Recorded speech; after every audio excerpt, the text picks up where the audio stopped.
The Minister of Electricity and Energy, Dr. Kgosietsho Ramokgopa, has visited the Lethabo Power Station today on a fact-finding mission. Well, this comes after a series of rolling blackouts in recent weeks as the Minister seeks to assess as well as address the ongoing power challenges. For more analysis on this, let's now welcome on the show energy expert Ruse Moleshe. Ruse, a very good afternoon. Thank you so much for your time. Welcome. So with the recent bouts of load shedding in the country, worries are that the reasons we are actually being told are not necessarily new. They're just being rebranded and as if they were giving an element of the team not being totally honest with us as the consumers. What are your sentiments about this?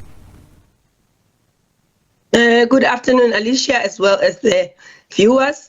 To an extent, there is a challenge in trying to understand what the latest issues are with respect to Eskom, as particularly as we have been seeing a lot of progress and a lot of new capacity being brought on stream where certain plants were not working.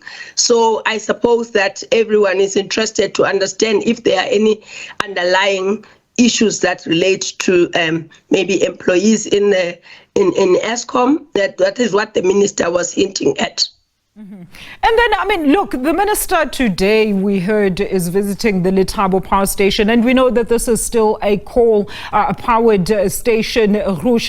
And some recent outage reasons was that because of the inclement weather, I suppose, having an effect on the state of the coal. But Ruse, I mean, we are no way then close to our goal of energy sufficiency in the short term, as announced in the recent months.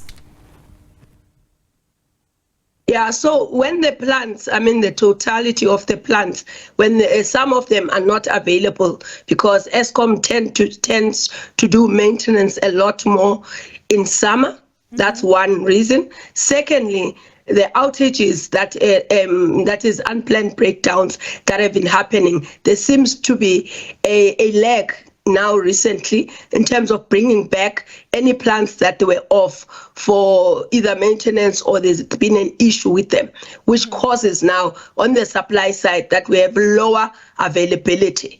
So this is what is happening. And the recent report was that it was due to ancillary issues that there was a problem. That means that it was not due to the major equipment. So you are right in terms of now it's a bit of a random things that are happening that are small but have a huge impact on Eskom. And because the system is so tight from a supply side point of view relative to what we consumers demand, then creates a problem.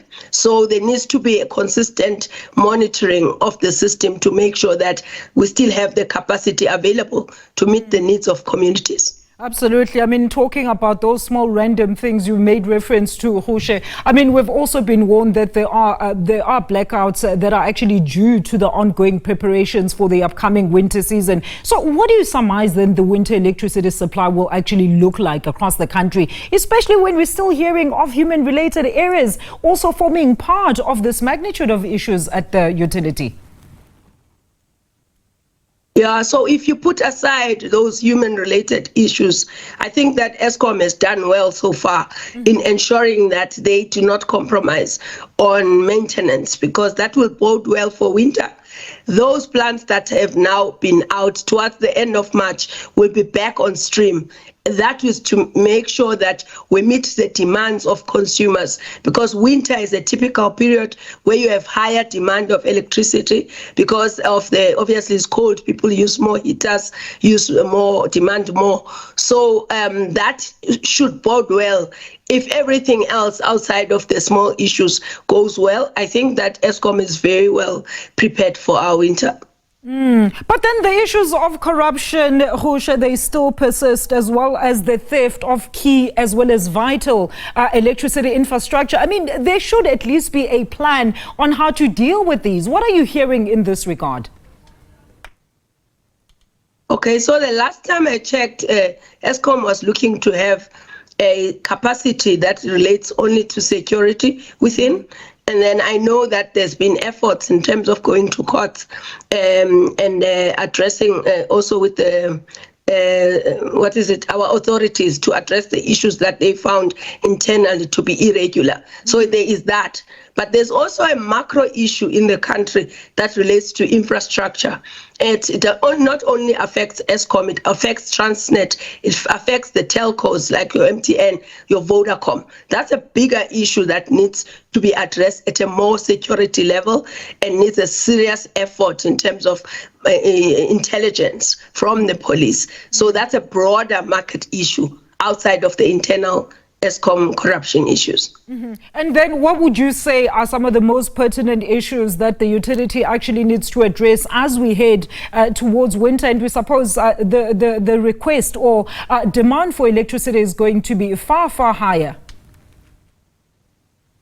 I think that they should continue, obviously, preparing for winter in terms of making sure that the plants that they are maintaining have been done according to plans that they have.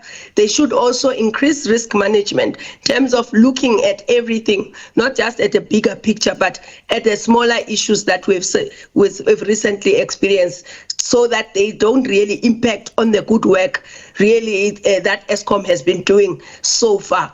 So I think that's what they need to do. They need to continue with the proper maintenance that they've been doing. I think 7,500 megawatts is actually a record in terms of the recent past for Eskom, in terms of plants that have gone for maintenance. So those inroads should not be lost now that we are seeing small things creeping in.